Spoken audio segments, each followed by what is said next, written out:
Hello everyone, it is Joe here from Omnipoke, the channel that brings you guys everything Pokemon, and we actually have IRL tournaments coming in just a few weeks across the globe. We have Brisbane Regionals, Salt Lake City Regionals, as well as Liverpool Regionals, which myself and Jack will be attending. So, because it is the brand new Brilliant Stars format, we thought we'd give you our first impressions of what we think the best decks in the game are. We have been doing a lot of tabletop testing prior to this top 10 list, and we've already started to play on PTCGO, so we do have a good grasp of the metagame. We're also going to be discussing how decks will be adapting in terms of the lists as well. So 10 new lists to look at today, some tech includes in there as well, lots to go over. So before we jump into it, please go ahead and check out the Potown store if you need any Brilliant Stars codes, or if you want to stock up in codes for PTCGL as well.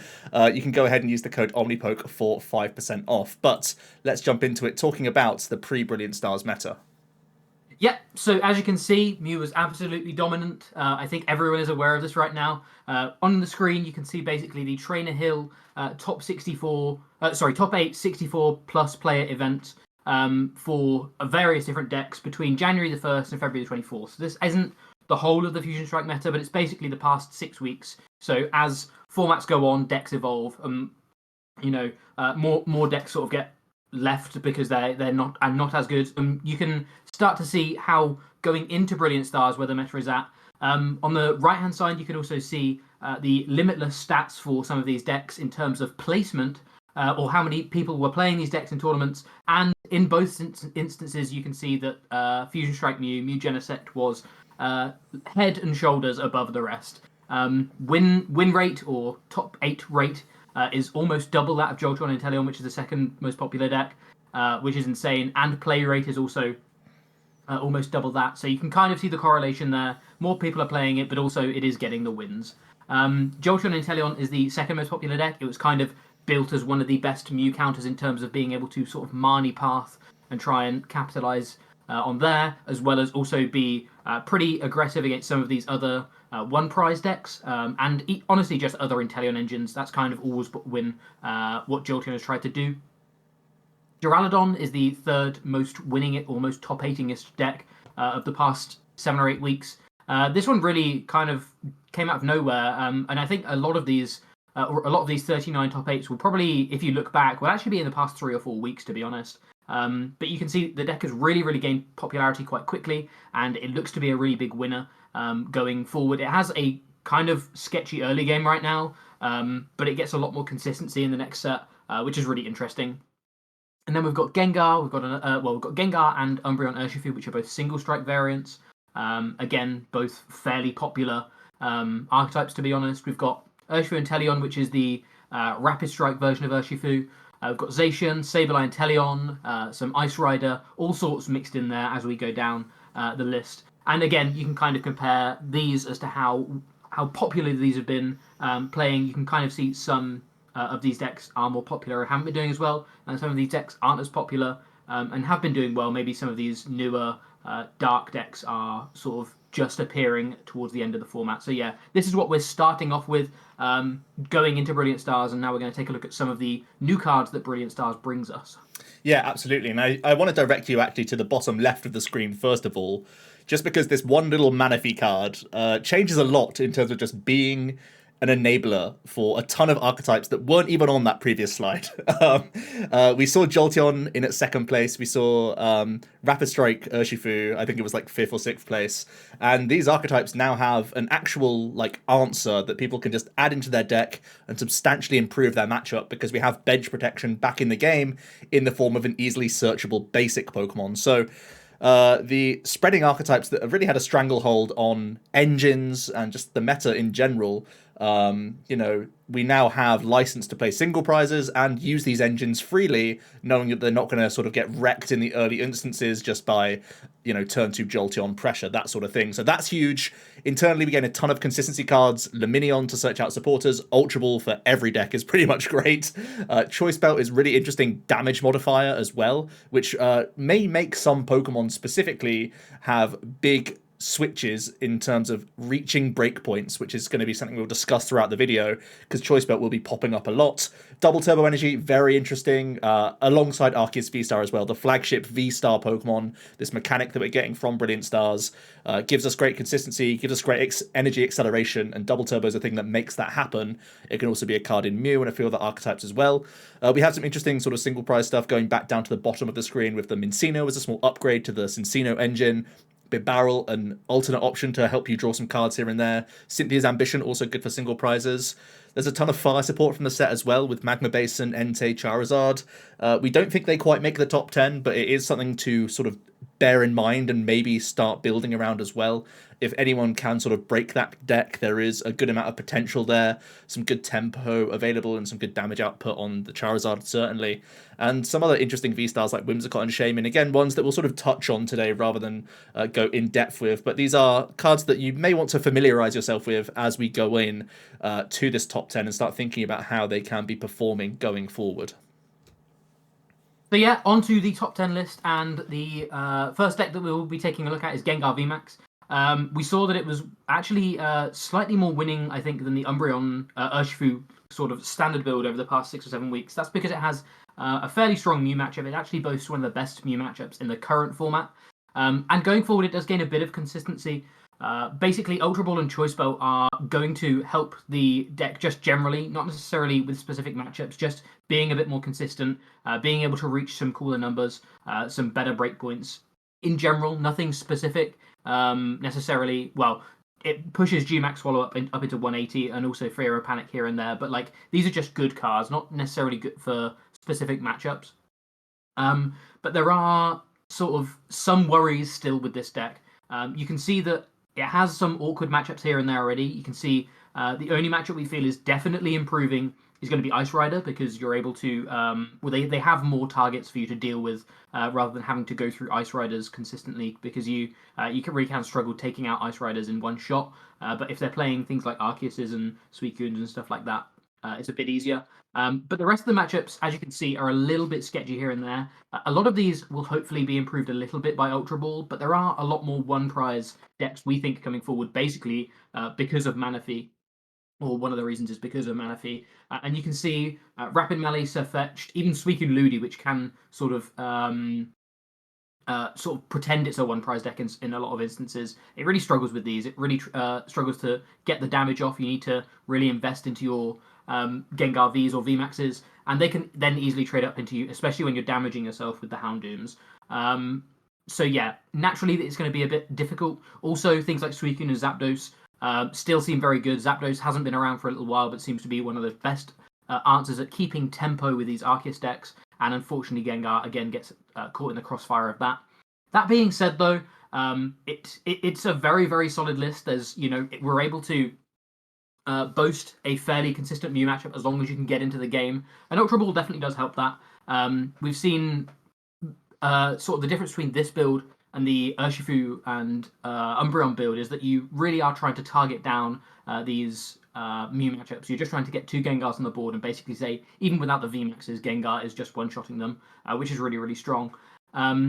So yeah, basically Ultra Ball and Choice Belt are the 2 big winners. You can also play some other funky things here and there, but in general, we like keeping it fairly consistent. Some other tech options, though.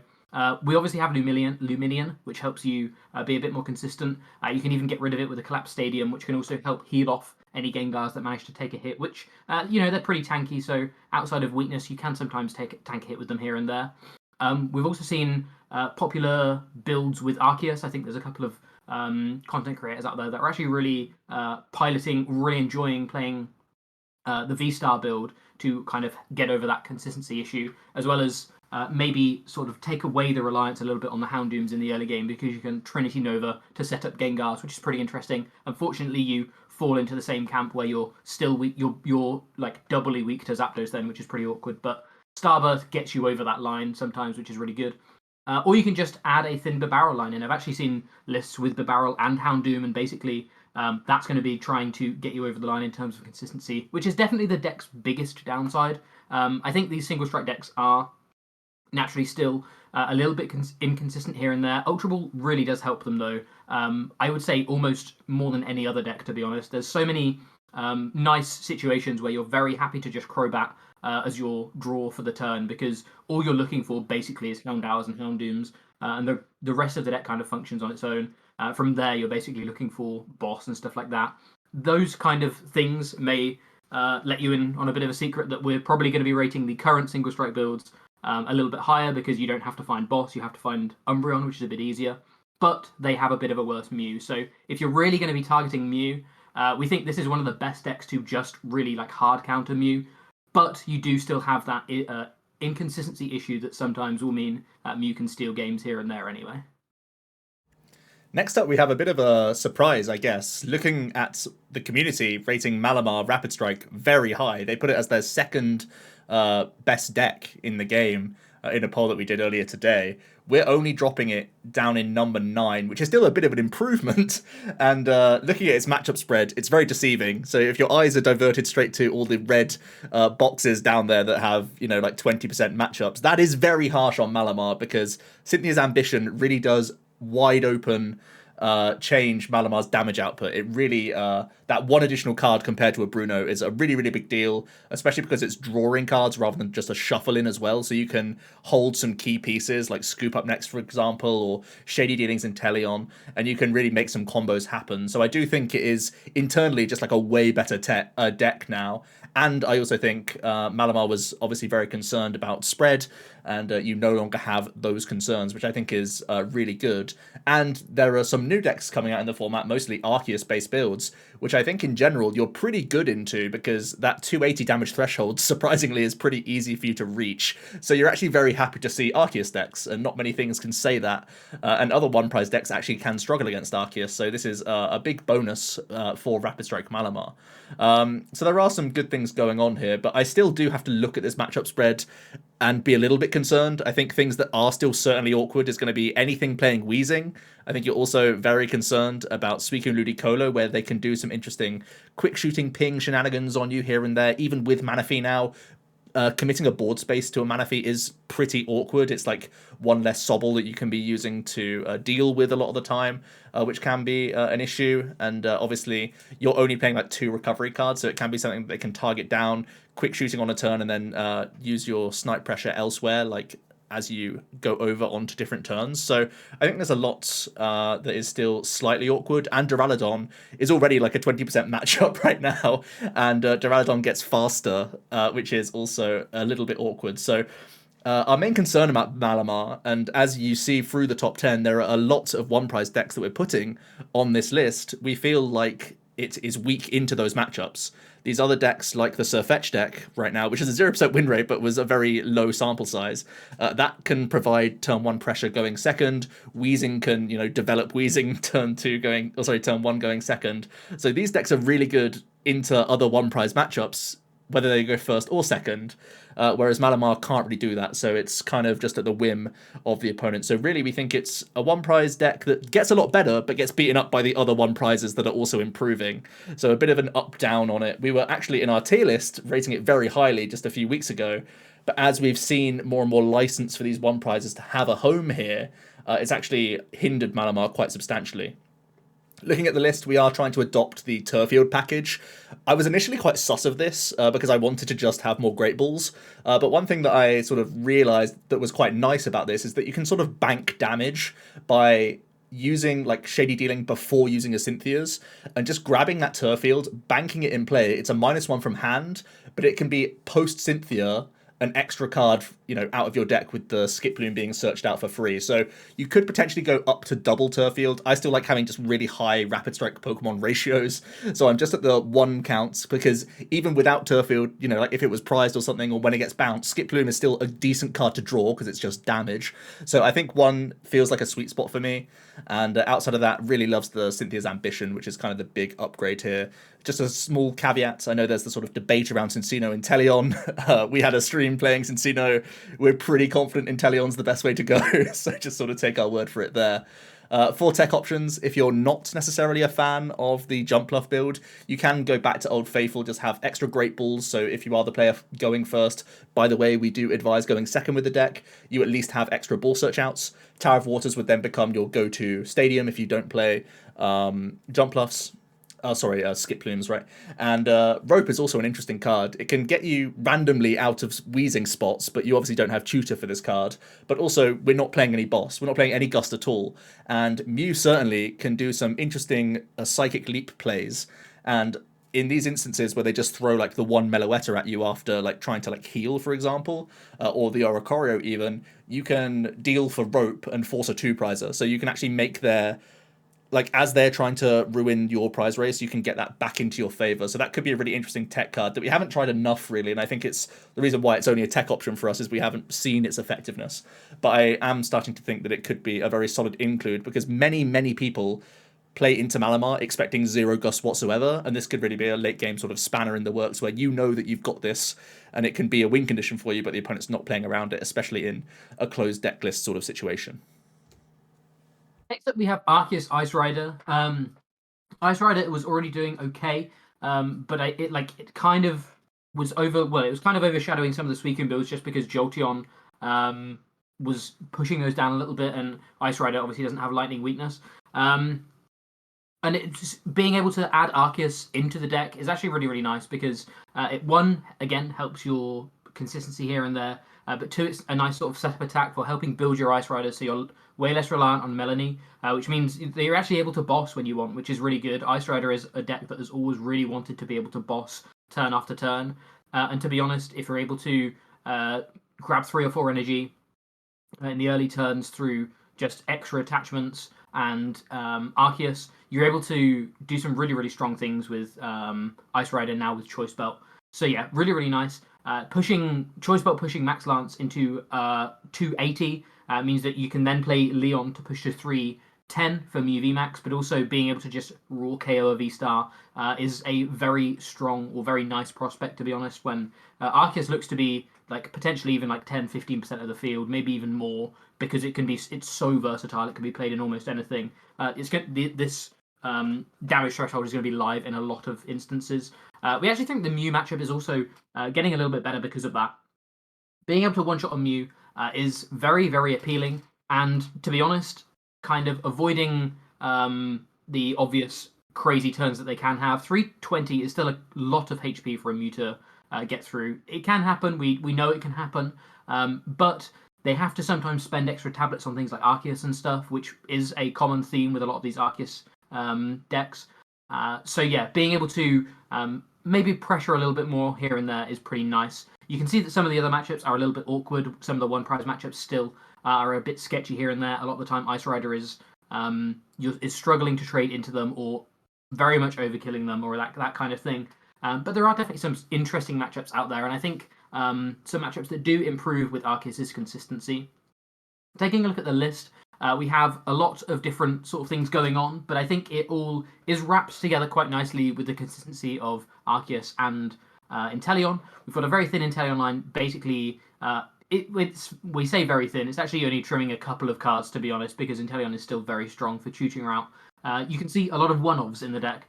That kind of works with an Arceus build. You're able to pick off, a combination of Arceus plus Duraludon. You're able to pick off the exact one-offs you need for that turn, so you can play these funky, one of Leon, one of Raihan here and there. You also are able to play cross switches now as well, which is way easier to do with things like Arceus, but also it's been kind of common in a lot of the Japanese lists, and it means that you're again less reliant on boss. So if you are still having to go for the Melanie or go for the Leon, you can do these kind of very flashy plays. In my mind, this deck is very much a deck that likes to do or that can have these really flashy plays. Again, it's another one that can sometimes be a little bit hindered by its consistency in the early turns. I think it is very reliant on Arceus in the early game, but realistically, it can present some very strong boards, especially when you're able to get into the game in the mid game using like Drizzards and stuff, and still having access to a lot of tutor throughout the game. It's very impressive, to be honest. And then also the Collapse Stadium is another one that we've tried, when we get to the tech options, you'll see that we've tried out Path. Collapse seems to be a little bit better. Path really struggled. Path was really an interesting one, actually. Ideally, we initially put it into the build to try and be an Arceus deck that could V-Star power, create some really, really big walls, really big damaging threats, and then try and path the opponent so they struggle to deal with those. It turns out if you just want to build like big walls, a lot of the time Duraludon is better. This is actually way better at being an aggressor rather than a decent defensive deck, which is why we've adopted the choice belts, why we've adopted the Leon, why we've got the one Inteleon. We're actually way better at pushing into higher damage rather than just trying to be tanky, because it's just worse than Duraludon in that aspect. So yeah, I kind of see those two decks as quite similar. Both very reliant in the early game on Arceus. Maybe a little bit less so with this one because Melanie can just get you into the game with being able to just take tempo prizes with Ice Rider here and there. But it's a lot more aggressive, but a lot less defensive overall. Some tech options, as I mentioned, Path to the Peak is obviously one that you can try. It wasn't particularly strong in our testing. It wasn't that we were sort of getting to the point where we were bricking ourselves because we'd used the V-Star power. There was no real other abilities that you wanted to use that much throughout the game. And if there was, people are playing around Path to the Peak at the moment. So, you know, it was never really that. It was more the fact that it wasn't working as a defensive Path to the Peak, try and be difficult to get through, because decks could get through it. Whereas with Duraludon, you have so much inbuilt sort of damage reduction and health and sort of annoyance with the ability. It just turned out to be a better deck. So we moved away from Path, but there will definitely be instances where Path just crumbs people. It's obviously still a very strong card, and going forward, Arceus looks to be really, really very powerful. So stopping people or getting to Arceus first and put a Path down could be pretty big. The other thing you can do is push it back into the Suicune sort of camp and lean more into early game tempo with some Suicunes, one or two here or there, and then a Luminion to maybe grab some early Melanies to be able to just do some more tempo plays, kind of more traditional Ice Rider compared to the Arceus package. I still really like even a 1-1 Arceus just because it offers the deck so much flexibility, but you definitely can look at more of a tempo-based approach by going back towards Suicunes kind of more traditionally. In at number 7, then, we have Weezing, pretty much in line with where the community thinks it is.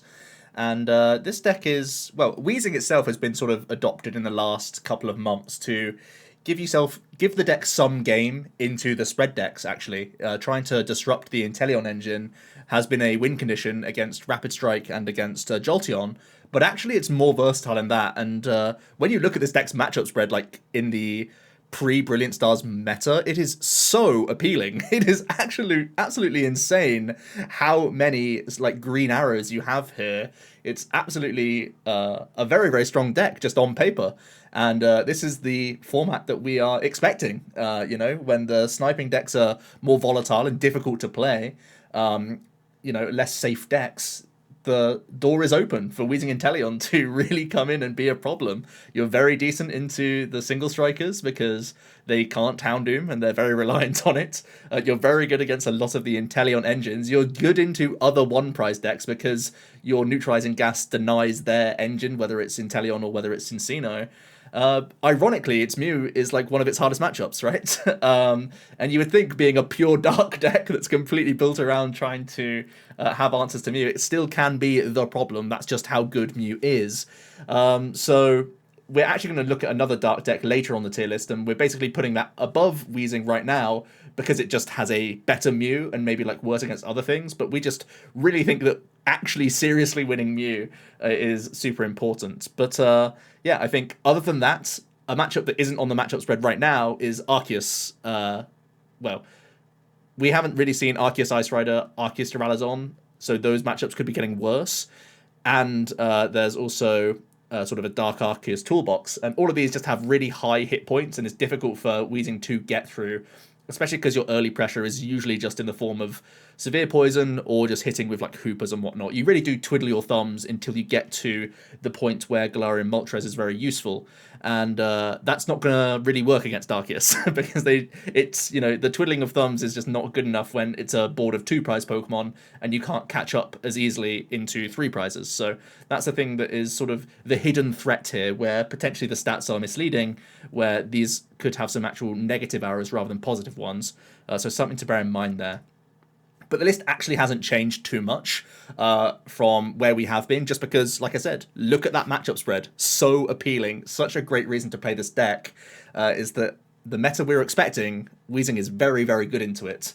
The only things you've squeezed in, really, is Cynthia's Ambition, a really nice tutorable effect to draw you cards without having to discard via research, and is a lot more draw than Marnie, of course, so you can actually build that hand and then sit on big deals for certain turns, like when you need to Clara, when you need to Raihan, etc. And also the Choice Belt gives the Sableye much more flexibility. It's a lot easier breakpoints on certain quick shooting numbers or severe poison ticking over. That Sableye gets that little bit better. Also can really help out with the Fiery Wrath. Even when you're not hitting for weakness now, a few quick shootings into certain VMAXs, you can suddenly Choice Belt and come in and swing. Maybe it's a prize earlier at times. That's a really big deal. So I do think this deck has a lot of legs. I'm terrified of Weezing for a lot of the decks that I'm playing, unless I'm playing Mew, which is ironic because you would think that, an ability-focused deck like Mew would be terrified of Weezing, but they have so many ways around it. They're playing, 1 to 2 ropes. Our testing group is pretty much solidly on 2 ropes. They can also, of course, Fusion Energy onto their Genesect, and at least one Genesect can draw cards. So they have ways around it. They have Cramomatic that can sometimes just flip heads and boss around as well. So Weezing isn't the be-all and end-all for the Mew matchup. They have a ton of counterplay, and it's surprisingly the deck's worst matchup. People wouldn't think that on paper, but that's the deck's worst matchup for the meta that we're expecting going forward. Just for some tech options, as I said, Arceus is maybe a bit of a threat to you. And if you're someone that just likes the Inteleon package with Galarian Moltres, the single prizer, you could quite easily sub these out for having a mini fighting package, because then you substantially improve your win rate into Arceus decks, I would think. Power Pad is also super interesting. There are prizing issues with the deck when you play a ton of 2-of supporters, specifically things like Clara. Even the Raihan in certain instances is good to recover, so that can be a nice get-out-of-jail-free option to just help out with some awkward prizing. And Galarian Moltres V is just a far better card. I think if I was playing more Choice Belts, I'd definitely consider this card potentially over Sableye. It gives you better reason to trade one shots into 2 prizes, because Aura Burn jumps up to 220, and you're pretty much happy with that exchange because late game you can turn into a 1-prize deck and your 1-prizer hits ridiculous damage. So that could be a way basically to accelerate the board state whilst actually doing things, rather than doing the whole, I guess I'll hit you for 90 with a Hooper and try and do that for a few turns in a row. So that's a different direction the deck can take as well. Next up, we have Umbreon Urshifu. So this is the more traditional Single Strike build, which is focusing on Single Strike Urshifu and Umbreon VMAX. Still a great type combination. Dark type great for the Mew matchups. Fighting type now great for the Arceus matchups. So already great. Has inbuilt wall breaking, which can be key for another matchup we're going to talk about shortly in Duraludon. Which means its matchups in the top 3 or 4... 4 or 5 matchups realistically are pretty good outside of basically Suicune Ludicolo, which is great, to be honest. The deck's biggest weakness has always been its consistency, and again, as well, very similarly to Gengar, Ultra Ball opens that up to be able to have stronger Crobat turns, which is basically the only real way the deck can be more consistent. But it actually does help. It's not negligible how important that is. In general, I still think the consistency leaves something to be desired. Similarly with Gengar, but I think this compared to Gengar has a way nicer matchup spread. I think naturally you're playing stronger cards in their own right compared to Gengar, because you're able to uptrade in a lot of situations regardless. But even just Umbreon Vs and Urshifu Vs have strong attacks alone. That's not saying Gengar doesn't, but it's very, very linear compared to being able to attack 2 different types is very, very beneficial. So yeah, the list isn't all that different, to be honest. A lot of lists are only just including full Ultra Ball, which is fair enough. Honestly, it's the best upgrade the deck could have, really.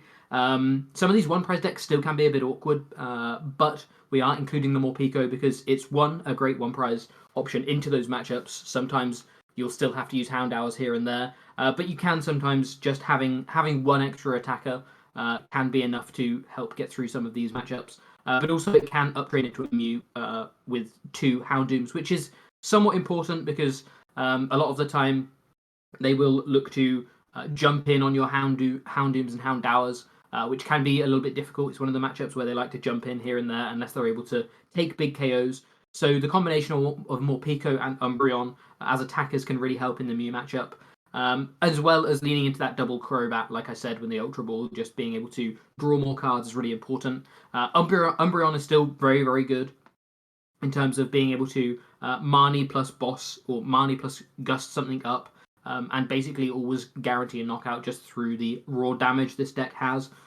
So yeah, there's a lot to like. It's still basically unchanged as it has been for pretty much 6 months now. But that's because the raw concept is so strong. It's just getting over that hump of being a little bit inconsistent. But there are some really, really nice pickups that you get that you can add in to hopefully sort of, that you can try and make the deck a little bit more consistent here and there. Luminion is the big one. Obviously, you can very easily sub in one Crobat for one Luminion. But I like double Crobat so much that I actually try and find space for a Luminion and still keep the double Crobat. We've been really impressed by double Crobat in our early testing in terms of increasing the consistency of the build. So yeah, Choice Belt is another really interesting one. It helps you breakpoint numbers here and there. One big one is being able to one-shot a fully healed, big charmed Duraludon. It's only possible with a Choice Belt. So that might be relevant. Obviously, you can do poke damage here and there, but they do have healing, so it could be relevant. Realistically, I think you should be okay in that matchup. Typically, I think that's one of Duraludon's weaker matchups just because you have inbuilt wall breaking for so much damage, and they can't really one-shot you, so you can even wall break into just being able to poke or set up the next one. Plus, being able to deal with the Arceuses pretty consistently means that you can just sometimes run them out of resources in the early game that you don't even have to get to the wall breaking stage. So Choice Belt can help with that, as well as just, again, increasing some numbers here and there. I think a lot of Mew players won't be playing around Choice Belt in terms of numbers on things like Morpeko and stuff. So yeah, it could be relevant. As well as Ordinary Rod, you saw in the list we were only playing one basic Fighting Energy. Again, it can help with the Duraludon matchup, just having access to more Fighting Energies. In the early games, you can play a second Fighting and an Ordinary Rod. You can also being able to have access to more one prizes in these one prize matchups, which again look to be some of the weaker matchups because a lot of these one prize decks can uptrade in the late game into you. So being able to basically go completely one prize if you want to with a Rod and just forcing these Houndooms to attack and this Morpeko to be used twice, that actually can win some percentage points here and there. So yeah, nothing has really changed with Single Strike. It's just still good. It's like very, very it feels like a very, very not mediocre deck, but like it's just good at what it does. It's just a little bit inconsistent here and there. It doesn't do anything super flashy like Mew does or like Arceus does. It just keeps decks honest. And sometimes that's all you want for a 9-round tournament. Keeping people honest will sometimes get you 6 wins, which at the end of the day, realistically, should be all we're aiming for. On to our number 5 then, and this is our highest placed single prize deck, or at least purely single prize. It's going to be Zapdos Moltres, and even then this is kind of cheating. It's playing Zapdos V now, and you can see the matchup spread down below is actually for Surfetched, and we believe that's like the closest comparison that we can draw for this deck right now. But we didn't actually put this on our community ratings because I didn't have a good way of like describing the deck to people because it's basically a twist on Surfetch. So I just had Surfetch there. Basically, no one voted for it. So this is going to be a decent deck, I think, certainly. And it's possibly our favourite one prize sort of package here. And if anyone has played Surfetched, it's a really interesting archetype. But I think the Surfetched was kind of the weak link that you sort of had to play just to have like a decent Jolteon matchup, for example. But now, thanks to Choice Belt, we can play a much lower maintenance fighting type Pokemon, knowing that fighting type coverage is still good into Gengar, still good into all of these Arceus players running around. So we like that, and Choice Belt just makes the Zapdos able to knock out a lot more things. That 170 jumping up to 200 is significant. It can really help knock out, things like Genesect now, which I think is a really big deal. So this Galarian Bird as an upgrade to Sirfetch'd really opens up space, which I think is something the deck was really looking for, because previously you had to play things like Sonias and a really wacky mix of like 5 fighting, 6 dark, and it was really ugly. Now you can have a much smoother, just like 2 fighting, 2 Zapdos, boot some stuff when you need to, be a dark deck for the remainder of the game. And Cincino as well. I am a huge fan of the Cincino engine in this format. I think little Mincino is best boy for me. I really have been enjoying playing around with Mincino engines again, just because we have Call for Family now as an attack on Mincino. And mini rant here, Sobble is super busted, and we know the Inteleon engine has been carrying a ton of VMAXs on its back.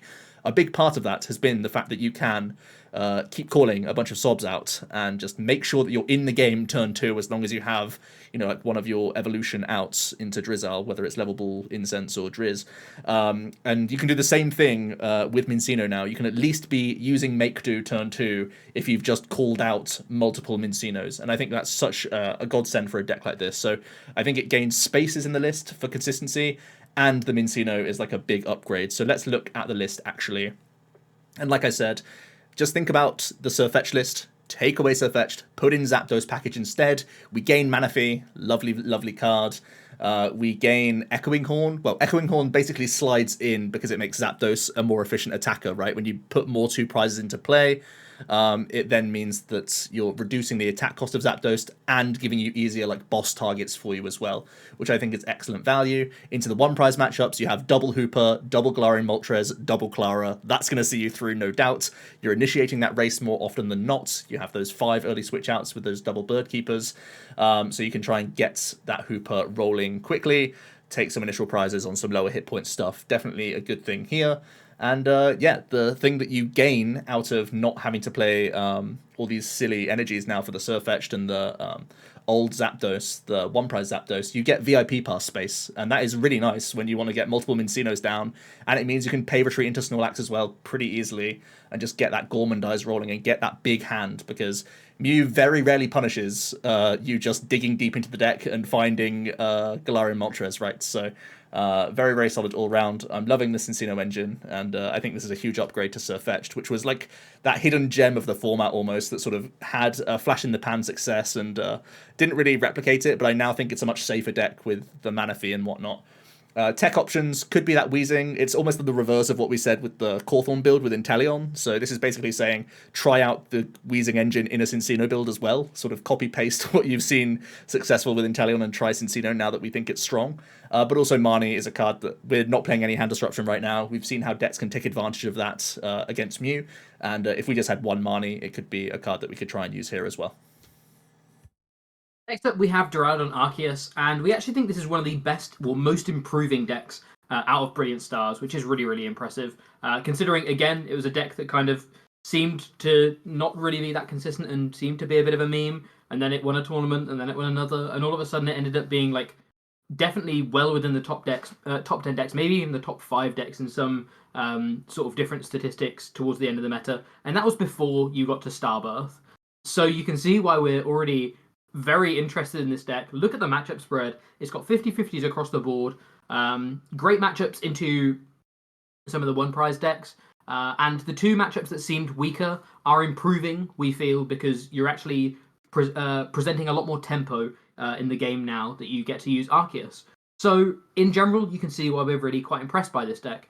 There is still a volatile Mew matchup. It's 50-50 according to the current stats. We actually think it's closer, well, it's 53% favoured with the current stats. We actually think, when it comes down to it, it's closer to 50-50. I think it very much depends on the Duraludon's turn 1 and how many Arceus and or Duraludons they can get down. And even then, sometimes Mew can overthrow them. But if you are able to have a good turn 1 and turn 2 with Duraludon, I think you can basically present a board that Mew can really struggle to deal with.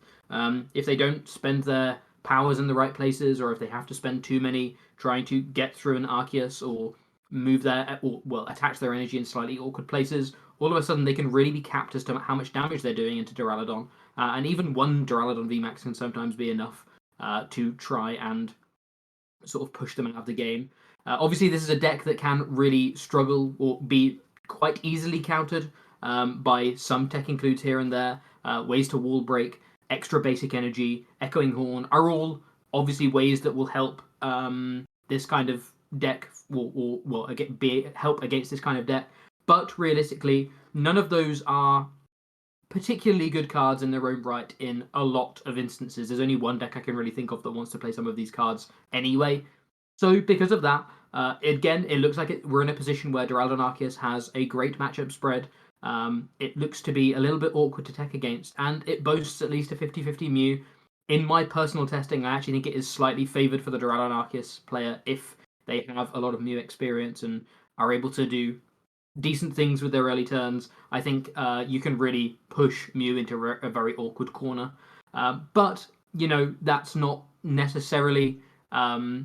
you have to always give Mew some percentage points just from it popping off here and there. So, but even having a 50-50 Mew, I think taking a 50-50 Mew with this matchup spread looks very, very appealing, to be honest.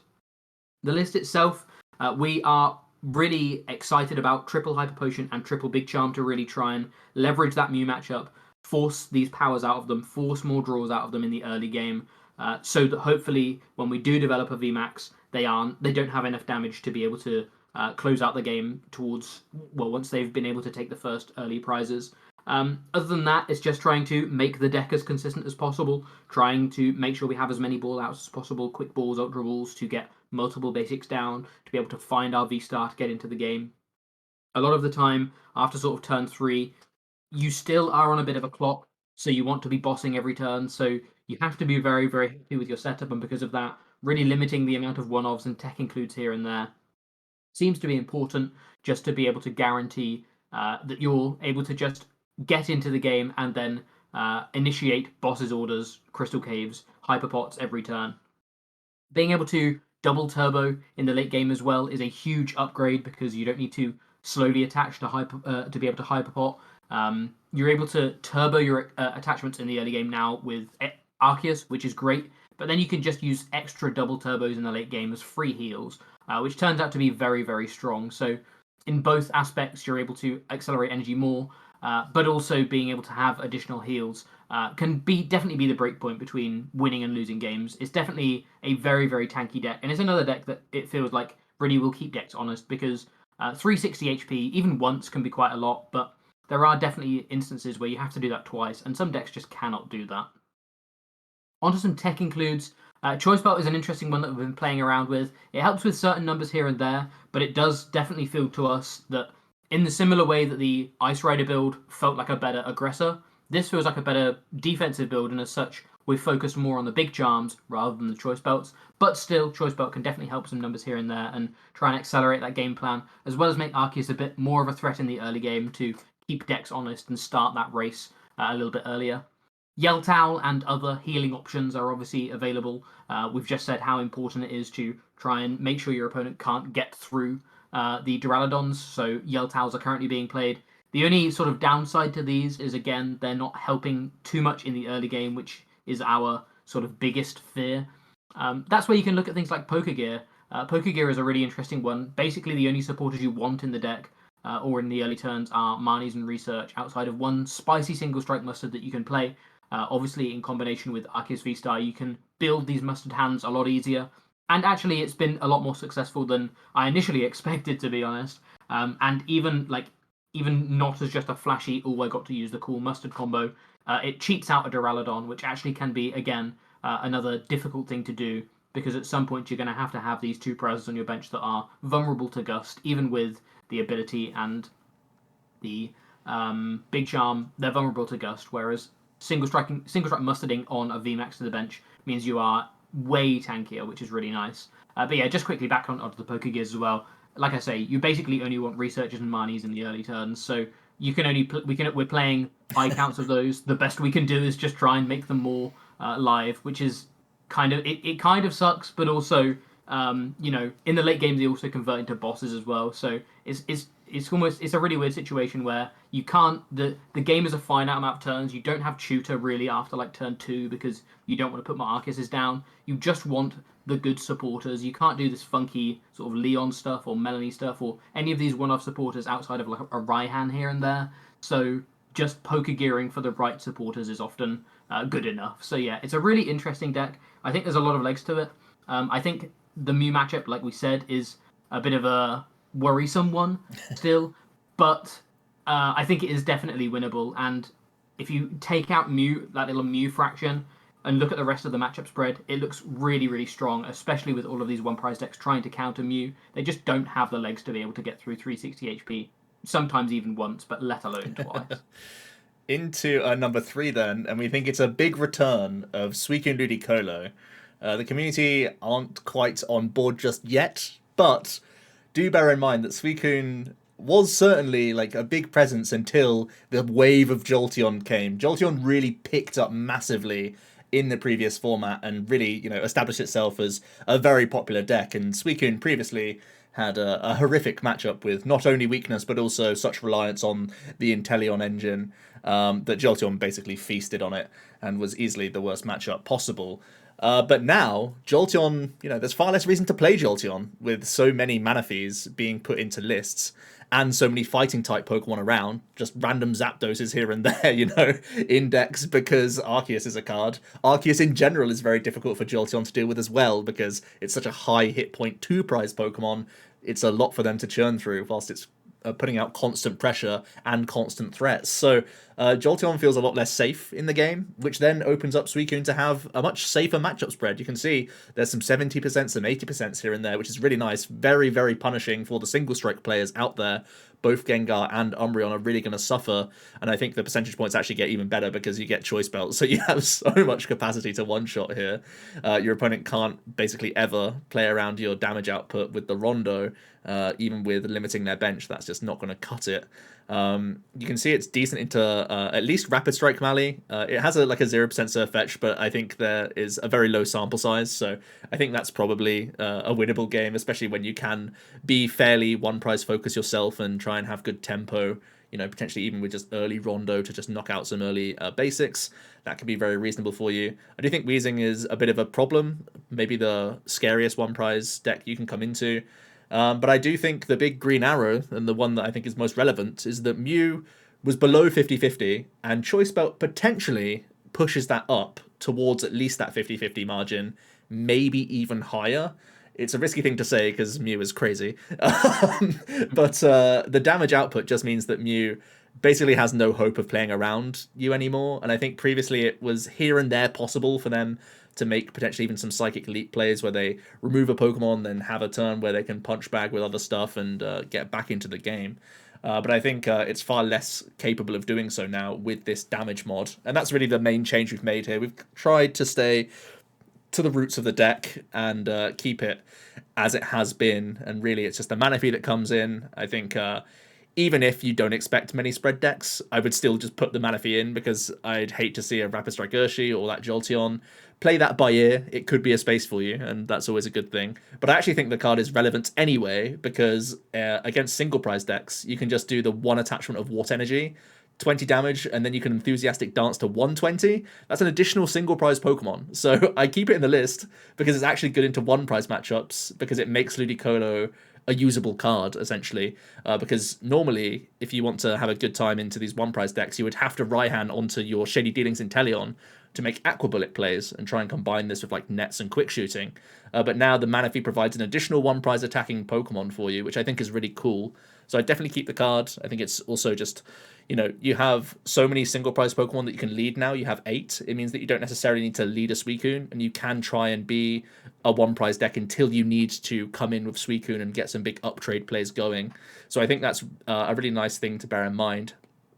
Outside of that, pretty straightforward as a list. We are playing one Ultra Ball. I actually really like this as a combination card because sometimes it's the preference to Shady Deal to grab Ultra Ball just to have a discard fodder card because otherwise it's only Quick Ball and Quick Ball can only get you like Sobble or Lotad. But now you can do like a Drizzle Chain whilst looping in the Ultra Ball, which gets you that free discard of Water Energy. So it can do like Deal for the Ultra, which then discards the Water, that then gets the Drizzle for the Melanie. So you can make some pretty kooky plays here, actually, which I think is super interesting. So worth the one-off, I think, over just an Incense, even though discards can be painful for the deck. For some other tech options, I've already played on stream a little bit a build that's playing either a 1-1 Arceus or at the highest end a 2-2 Arceus and 1 double turbo energy. Because Starbirth is basically just the big shady dealings, right? You can go ahead and tutor anything, but it's even more versatile. And it also opens up Trinity Nova, which can power up a Suicune on the bench, and that gives you more license to boss with the deck, which I think is really spicy, actually. One of the potential weaknesses of Melanie decks in general, they're tunneled into Melanie more often than not, and only really get the license to boss when a Suicune has tank to hit, or if your opponent's gusted around like a Lotad or something else because they're nervous of getting one-shot the following turn.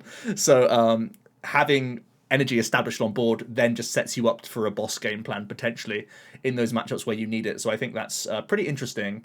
I think for most of the time I prefer playing this deck as one prizey as possible, and either like leading out with Suicune against other one prize decks just because it's tempo, compared, while you build up your Inteleon engine, or just putting it into play for the sort of 2-for-2 trades or the 3-for-2 trades on Ludicolo turns. So I use the Suicune like as sparingly as possible, whereas the Arceus build is trying a different approach where you actually proactively put probably two prize Pokemon into play, then force the 7 prize game by like attacking with an Inteleon once or whatever else, and then bringing a 2 prizer back into play. So it's just really how you try and map the opponent. But I do think this deck certainly has the capacity to force 7 prizes in most instances, which I think is great. Echoing Horn, very nice for Duraludon if you're scared of it, and I certainly am. I think that's one of the hardest matchups for the deck, especially because I'm not playing Cape right now. If you were to play Cape, this would also help out Duraludon, and a number of other matchups as well. Could be better into some single prize decks. Just by having a higher threshold. So these are certainly cards that I have in mind, and you can get techier with this deck because you have Shady Dealings to pick them out at the right time. So I do think that's certainly interesting. And the good news is for Horn that it's constant damage for you regardless. Like when you're not into specifically Duraludon, it's getting other 2 prizes into play, easy targets potentially for you, and it's a plus 20 damage, so that's never a bad thing. Coming in number 2 is Arceus BirdBox, Dark Arceus, all of the different kind of variations you can call this. Basically, it's Arceus with a load of counters. Arceus is a fantastic consistency card in Starburst, but also great at setting up a lot of different Pokemon to be able to, for the matchup. So you can kind of naturally see how this can very easily be a strong counter deck. You can play all sorts in these kind of decks as well. So we're basically like lumping all of the Arceus with a type and maybe another smaller amount of a type into one area, because it looks like the best way to play them. Being able to use that early game tempo with Trinity Nova to set stuff up is really strong. Set up the other attackers that can take 2 or 3 prizes in one shot late game whilst getting energy on the board and setting up early damage for other 3 prizes. Even just taking 2 prizes with Trinity Nova in combination with either just doing enough damage or the choice belts is very, very strong. One of the biggest sort of issues is you do have to lean into the weakness a little bit. A lot of builds have kind of a damage cap of around 230 to 220, 230, I guess, in general, which can be difficult into matchups that you don't have weakness into. But obviously, if there are specific ones, you can maybe look at trying to tech for those instead. But in general, if taking a look at the list, you can see that obviously the most important types are Dark and Fighting right now. We kind of mentioned it when talking about Umbreon Urshi. They're 2 very strong types, and that's what we want to be leaning into. We've got a couple of Moltres. Moltres in combination with Choice Belt is really, really strong because you're doing 220, which is a very relevant number. KOing Arceuses, KOing basically any other basic V, a lot of other basic Vs is really strong. Plus also being a Dark type is great.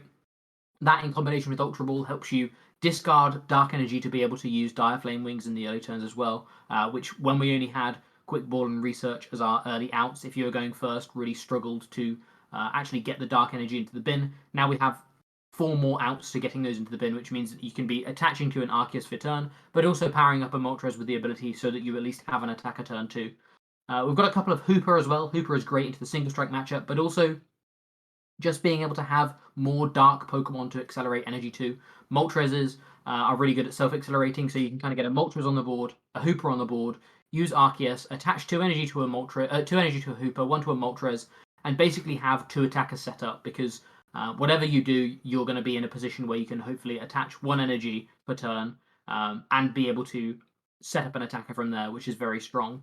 We're also playing a very thin Zapdos package, or a thin Zapdos package. 2 Zapdos, I guess, is actually slightly thicker, to be honest. But 2 Zapdos, 2 Fighting Energy for those Arceus mirror matches. Again, kind of capped on the damage output, but really leaning into weakness because we're hitting arguably the 2 best types for weakness right now.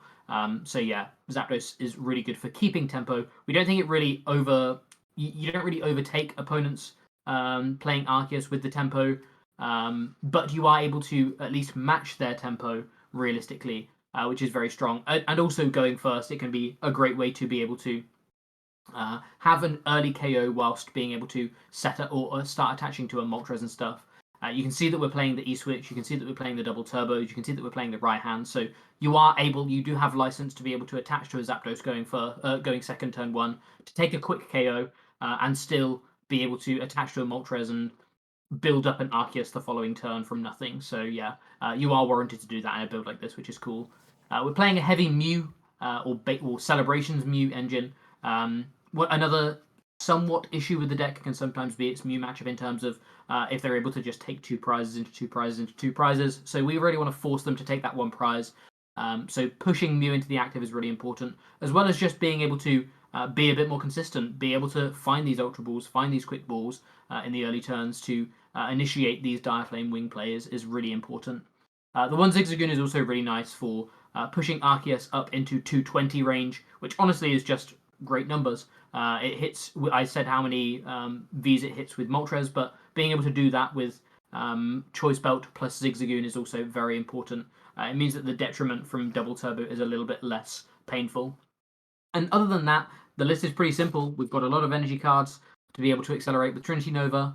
We've got a lot of consistency in terms of trying to get the Arceus out, and then once we've got the Arceus out, we can Starbirth for these one-offs, the sort of energy switch, escape rope, even the switch, things like that, to be able to initiate some more combo-y plays here and there.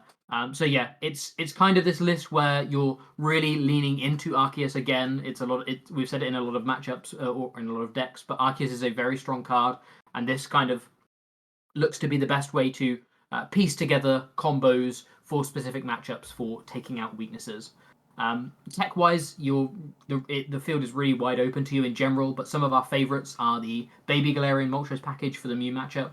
Obviously, they can still fairly easily go 2-2-2 against you, and with your capped damage, if they're able to really put pressure on your dark Pokemon, you can sometimes struggle dealing with a Mew VMAX if you're not able to get into the game, or even if they're just attacking you first. Sometimes you don't have enough time.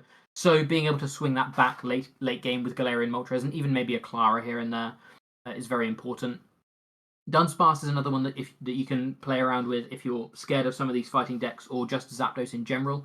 Again, it's a bit of a weird one because we don't feel you actually lose too much tempo if you're playing Arceus and you get hit by a Zapdos, but you lose no tempo. In fact, it's a really bad play for them to put a Zapdos down into you because you can very easily return KO it if you've got the Dunsparce on the board. Obviously, it takes up a board space, which is a bit awkward, but again, it's another 1 prizer that you don't mind throwing into the active against Mew in the early turns, so it's not terrible. Similarly with Hooper as well, being able to throw it into the active, take out a Meloetta prize is obviously very important. It's actually what a lot of decks have been building around so far, and it's why Mew in leading up to this format has been playing Oricorio to get around that exact sort of situation. So we know Hooper is good, but again, it's another 1 prize to throw up. It also works really nicely with the maths with Arceus because 90 plus 200 is 290, so as long as there's a choice belt somewhere along the line, that's 320. You also have Zigzagoon pings. You also don't even need to be hitting that much into V-Stars, so it's really nice. Yeah, and in general, again, similarly to how you can early game Zapdos, because you have Raihan and energy switch plays, you also are allowed to early game Hooper and still be able to power up a Arceus or a Moltres in 1 turn, so that's really, really cool. And then to absolutely no one's surprise, Mew VMAX, certainly the best deck. We think it gets better, substantially actually. So I think the majority of people are pretty much nodding together saying Mew is the best. How do I either play Mew and beat the counters, or what's the best counter out there? And that's a bit of a puzzle going on right now. I think there are a few spanners in the works, like Suicune Ludi and Duraludon, which we've rated quite high, that are quite good at beating some of these counter decks because they're just inherently better decks. But Mew in general is just like, wow, it's on a crazy power level with Ultra Ball. Like, one of those that it's kind of like in the current format, you basically have to hit like some Cramhead shenanigans to actually do the Sparkle shenanigans stuff turn one. But Ultra Ball, you just draw enough cards to actually hit it quite often, which is spooky. It really helps activate Rotom early on in the game as well. Rotom is actually one of my favorite cards in Mew in general. You can be so versatile with that card. It can be used proactively to help you hit combo early on. It can be used defensively in a lot of these path matchups, like Gengar, for example. You can place stadiums on top ready for you the next turn, which I think is huge. And it can just be used to help. Again, it's a deep dig into the deck when you are fishing for things, and that's never a bad thing. So yeah, Ultra Ball enables that. It means that you fill your board turn one just very, very often with 3 Genesects, Mew Mew, and Meloetta. That's kind of the deal most of the time. And yeah, that's awesome. Double Turbo, excellent include as well. It can be like that 1 or 2 of. That's kind of been where we've been at, mostly at 1 for the most part. But it's really nice. It makes Fan of Waves like a far worse card. I know it's kind of like a rarely used tech, actually. I think it was used earlier on in the format quite a bit. I know some Jolteon players still use it right now. It's obviously a matchup that we're less concerned about going ahead. But in general, you're a lot less scared of Fan, because Fan used to mean that you had to hit the active, right? Because you would get to a board state where there's no energy in play. It would force a Sparkle attach play. Whereas now, there's Double Turbo. So you can still Double Turbo boss. So Mew is capable of bossing every single turn of the game. It can do all sorts of things to be very dangerous. And I also think the Double Turbo gives you license to use that Psychic Leap on the Mew V much more often. And we've talked about single prizes a lot today. Psychic Leap can be a big deal in those matchups where you leave no 3 prizer in play, you force a 1 prizer active, then suddenly cards like Clara become terrible, because even if they are making that Moltres play happen, they're only taking a single prize in response, and they've like waited the whole game to get these big up trades, and you've just jumped back into the deck whilst, you know, knocking out a Sobble or knocking out a Drizzile or any other like support mon at the time. And yeah, it denies the opponent quite easily, and it's way better for you because it's just easy to reattach a turbo the following turn if need be, or you just have extra floating attachments basically throughout the game because the double turbo is 2 for 1, which is huge. And we have played a huge amount of games with Mew, and we just think it's absolutely bananas, really. I think the matchup spread, you could almost, like, even though we're saying so many other decks gain consistency in their own right, I think Mew takes advantage of the extra consistency because it draws more cards anyway. So I actually think these, like, 46%, these 55%, they might even be creeping higher this format. That's how disgusting we think Mew is. And Jack did a really good video, I think it was just yesterday, with Mew, talked through the deck, why we're playing the card. So if you want an in-depth discussion, it's there for you. But this is a list that we've been pretty happy with for a few weeks. Like we said, you can tinker with the double turbo count if you want to. You can try upping the phone count and reducing the cram counts even, because we think it's that good of a card. And if you're scared of Path of the Peak, certainly more phones can help that for sure. So yeah, I think that's all good stuff to bear in mind. But overall, we're very happy with the 60. For tech options, Oricorio is one of these ones that I think a lot of people will play, and I think it will be a popular card because we've seen a lot of Hooper today on the slides, and there's also that fear of Rapid Strike Mally, possibly us sort of like downplaying Malamar in this top 10, or basically putting it lower than people's expectations. May put people off the Oricorio, where they may be putting it in right now to improve the Mally matchup, which it certainly does do. But we feel like most of our ideal board states require lots of Genesects to pop off, and we want to do that as much as possible. An Oricorio blocks that, and is a sort of annoying card to have in hand. Obviously, it's not a bad thing to just Ultra Ball it away, or Quick Ball it away, or whatnot, but it could just be a better consistency card in every game. So we kind of just want to go fast with Mew. It just feels much better doing that. We've had a couple games in tournaments where our friends have played Marnie in the deck. There's been times where it's felt really, really good, especially into these decks that build hands to make Clara happen. If it's Encino builds, if it's Inteleon builds, they're looking for these big turning points in games where they have that really small window, a one-turn window basically, to make the combo happen where they get the big uptrade of 3 prize cards. Sometimes Marnie just instantly disrupts that, which is nice, and Marnie is just an extra Path to the Peak outs just inherently, because you're at least seeing 5 more cards that turn and doing things. That's the best thing about Mew. Even under Path, it can still do its attacks. So as long as you still have a little bit of draw in there, that's always helpful. Catcher, obviously a decent mirror card. I do think in the previous meta, pre-Ultra Ball, there was enough bad trainer cards that I didn't hate Catcher. Now I think we have so many insane trainer cards. Like, I want a 4th copy of Phone. I want a 4th copy of Cram. I feel like Catcher's going to be one of these cards that I think is probably too luxury. Maybe you could play like 2 copies. Sometimes it cheeses you that mirror, and that gives you that little bit of extra, like 5 percentage points in that matchup where it's worthwhile. So I do think some people will still be going for that Catcher. Echoing Horn as well keeps you on that 2-prize game plan. It can be really good against Duraludon. I think it's just a generally solid card, this format. It's an annoying card at times with Mew. Again, it's one of these clunky cards. That's why it's not in the original 60, but it can be a card to experiment with. And I do think there has been some lists floating around already that has been incorporating the Horn, just expecting, preparing for the expected metagame, where you can try and force things into play, like against some of these single prize decks that play a Zapdos here or there, or they play a Sableye here or there. You can just horn that out, and suddenly their prize map is brought forward a turn, and they have to have combo earlier. So I think that's potentially dangerous for Mew. And then there's some picks outside of the top 10 as well. I think the top 10 probably won't have surprised too many people, but there's definitely some really interesting decks that we can that you could also look at. I'm going to really quickly run down some of these. Zoroark Box is a deck that Joe had been playing on stream the other day that actually impressed us a little bit more than we expected it to. Basically, it's just looking to be one of these counter decks that really hones in on like the top 3 or 4 decks. But basically, everything's like below that is a bit weak. So you need a very refined meta to do that. But there's a lot of different one prize stage 1 Pokemon that Zoroark can play now. So there's some really funky stuff you can do, and basically guarantee that your opponent isn't playing around it. So it likes a really honed in meta, but you can definitely do some very powerful things.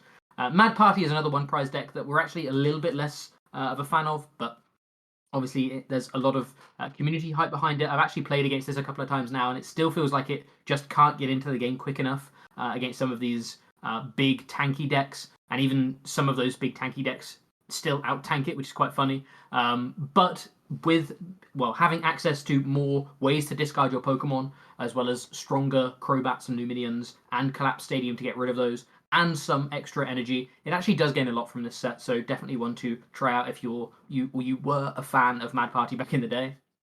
Jolteon obviously was the second best deck in the format pre-Brilliant Stars. We do think the existence of Manaphy really does hurt it. But, Manaphy is one of these cards that people will always be like, will we play it, won't we play it? And when people aren't playing it, Jolteon still seems fine. I still think it struggles with some of these tanky decks, and even Mew to some extent. We've said how Mew doesn't actually find Path that scary, really, especially now that you can make your early turns so much more aggressive dig-wise. If you're going first, you can really put yourself in a position where you don't even care about Path anymore, because Jolteon's damage is so pitiful, to be honest, into VMAX matchups. You can still put yourself in a good position.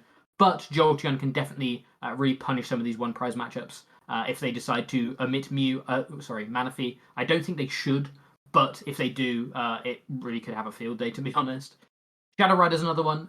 Again, kind of gets caught in the crossfire of all these dark decks, but does gain some really interesting stuff in Whimsicott, or even Arceus, to be honest, so could be another one worth exploring. Stonejourner VMAX is another of these big tanky decks that's doing well right now, that's kind of just appeared out of nowhere. I still think Duraludon is a stronger tank-style deck, but the power of the Ice Pops and the power of Flips can sometimes be pretty detrimental, and we've seen a lot of these decks that just try to be quad, big, tanky style decks in the past, and they do sometimes work. To be honest, Stonejourner is probably one of the better ones now. At the moment, it's performing like outside the top 10, but amicably at least, and it gains good matchups in Arceus. Theoretically, you can actually trade into them quite well and actually pressure some opponents, which is pretty funny. Urshifu Moltres is one that a lot of people have always talked about. This combo of Dark and Fighting is great, and both of these cards are incredibly powerful. Again, a little bit scared of the Manaphy, but a little bit less so because you can lean into other avenues with the deck. Gale Thrust is still very strong, and Moltres is still great. Unfortunately, we've just found it too inconsistent, though.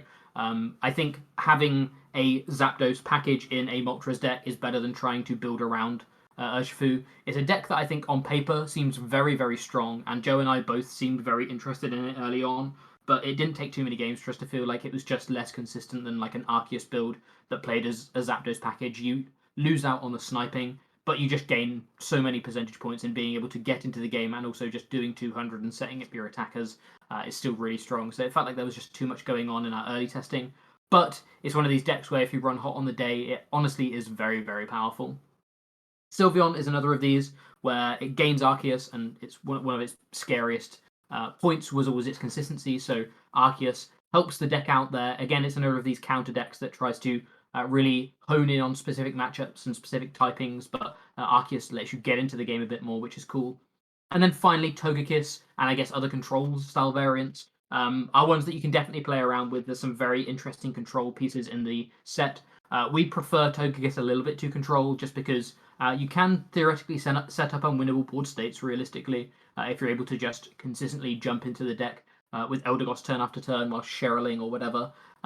We haven't cracked it yet. I'm sure it is there to be cracked, but there's still something missing in our eyes. But there's definitely a lot of appealing factors to being able to just, like I say, basically set up an unwinnable board state for your opponent because you can just Cheryl every turn. So if you manage to crack that open, we could definitely see that being a really powerful combination.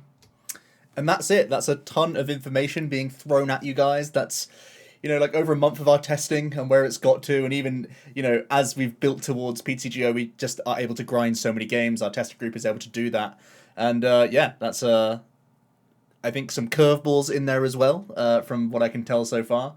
And good luck at whatever regional you will be attending. Stay safe out there, of course. Do make sure you check those COVID guidelines, give it the once over, and make sure that everything is A-OK for you to enjoy the event.